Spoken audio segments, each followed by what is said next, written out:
दोस्तों, मूवी शुरू होती है फ्राइडे के दिन 13th को हम जेल में दो डिटेक्टिव को देखते हैं जो अभी हाल में हुए एक मैसेकर के बारे में पूछताछ कर रहे थे, यानी हत्याकांड कत्लेआम के बारे में। यह लड़की उस मैसेकर से जिंदा बचकर निकली है, इसलिए पूरी कहानी को जानने के लिए हमें बहुत पीछे जाना होगा। मैसेकर एक आर्केड में हुआ था जहाँ पर गेम्स वगैरह खेली जाती हैं। इस जगह का मैनेजर का नाम टिम था और उसके दो वर्कर्स भी थी। उनमें से एक का नाम एलेक्स था। उन दोनों की काम खत्म होने ही वाली थी कि तभी टिम आकर उन्हें बताता है कि तुम लोगों को ओवर टाइम करना होगा। अभी जस्ट पार्टी के लिए एक आखिरी बुकिंग आई है। सभी लोग 8 है और वो 8 पार्टी करेंगे, खिलेंगे, कूदेंगे और कुछ टाइम के बाद यहाँ से चले जाएंगे। यह कहकर वो थिएटर रूम में चला जाता है और आराम से बैठकर एक शॉर्ट्स फिल्म देखने लगता है। ये वही शॉर्ट्स फिल्म है जिसमें मिकी माउस पहली बार दिखाया गया है। यहीं पर हम देखते हैं एक बॉक्स में मिकी माउस का एक मास्क भी रखा हुआ था जो टिम को आवाजें देने लग गया। उसकी आवाज को सुनकर टिम काफी डर जाता है। उसके हाथ से ड्रिंक कटे हुए तार पर गिर जाती है जिसकी वजह से लाइट्स डेड हो गई कि तभी मास्क ने टिम को कंट्रोल करके अपने पास बुला लिया। जिसके बाद टिम उस मास्क को पहन लिया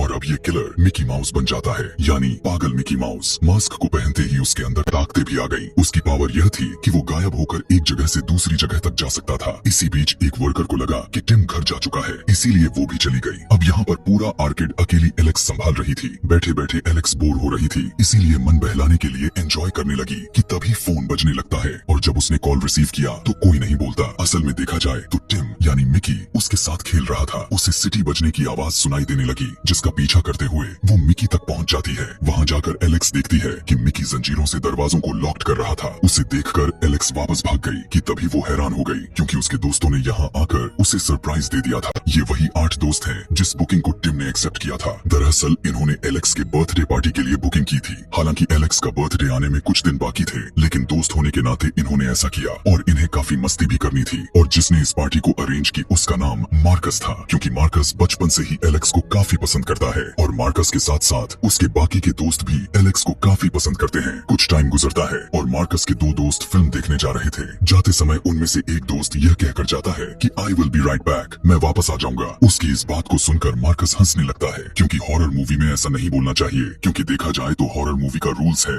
जो ऐसे बोलता है वो कभी लौट कर नहीं आता। उस दोस्त के साथ कुछ ऐसा ही होता है। मिकी ने उन दोनों दोस्तों की जाने ले ली जो मूवी देखने के लिए गए थे और अब यहीं से खून कत्लेआम होना शुरू हो जाता है। यहाँ पर जिस चाकू से केक काटा गया था वो चाकू वहाँ से गायब हो चुका था। वहाँ के बाकी चाकू छुरियां भी गायब थी कि तभी ये देखते हैं कि बाहर जाने का रास्ता भी चेन से लॉक्ड कर दिया गया था। इसी के साथ उन सभी दोस्तों में से एक और दोस्त का नाम लिस्ट पर चढ़ गया। मिकी वहाँ आकर उसे भी दर्दनाक तरीके से मौत के घाट उतार दिया। फिर उसके बाद मारने की बारी आई फीमेल फ्रेंड्स की, लेकिन वो बच गई क्योंकि उसे हाथ में टॉर्च थी। यहाँ पर पता चलता है कि मिकी टॉर्च की लाइट से डरता है। उस लाइट में वो गायब तो बिल्कुल भी नहीं हो सकता। वो जैसे ही लाइट से बचकर दूर भागा तभी एक दूसरी फीमेल फ्रेंड उसके पास आ गई। मिकी ने दूर से ही अपने चाकू को झटका तो चाकू में लगी खून उसके चेहरे पर आ गिरी। यह देखकर वो काफी डर गई और वो मरी नहीं बल्कि टाइम पर भाग जाती है। यहाँ पर हम देखते हैं कि मार्कस और एलेक्स का प्यार मोहब्बत बढ़ रहा था। उसकी दोस्त आकर कहने लगती है कि यहाँ पर कुछ सही नहीं हो रहा है, यहाँ पर बहुत बड़ी गड़बड़ है। यह सुनकर एलेक्स ऑफिस में जाकर पुलिस को कॉल करने लग जाती है, लेकिन कंप्यूटर पर भी मिकी ही बैठा हुआ था। फोन में कोई और नहीं बल्कि मिकी ही बोल रहा था। यहाँ पर मिकी और लोगों को मारने के लिए वो 7 वाली बार में पहुँच गया और एक एक करके लोगों को मारकर वापस आ गया। जिसके बाद मिकी एलेक्स के दोस्त के पास गए जो अपने धुन में मगन था, पर तभी मिकी उसे गोल गोल घुमाकर वहीं पर फंसा देता है। यहाँ पर एलेक्स और मार्कस उन्हें अपने 2 दोस्तों की लाशें मिल चुकी थी जिन्हें देखकर इन्हें कंफर्म हो चुका था कि अब इन्हें यहाँ से निकल जाना चाहिए। यहाँ पर सबसे जरूरी बात यह भी थी कि अलग नहीं होना था, साथ में रहना, वरना बहुत बुरा हो सकता है। यहाँ पर एक फीमेल फ्रेंड बड़ी आराम से VR गेम खेल रही थी कि तभी वहाँ पर मिकी माउस आ गया और उसके साथ भी अजीब तरीके से छेड़छाड़ करने लग जाता है। इधर ये तीनों दोबारा से मेन गेट तक पहुँच गए थे,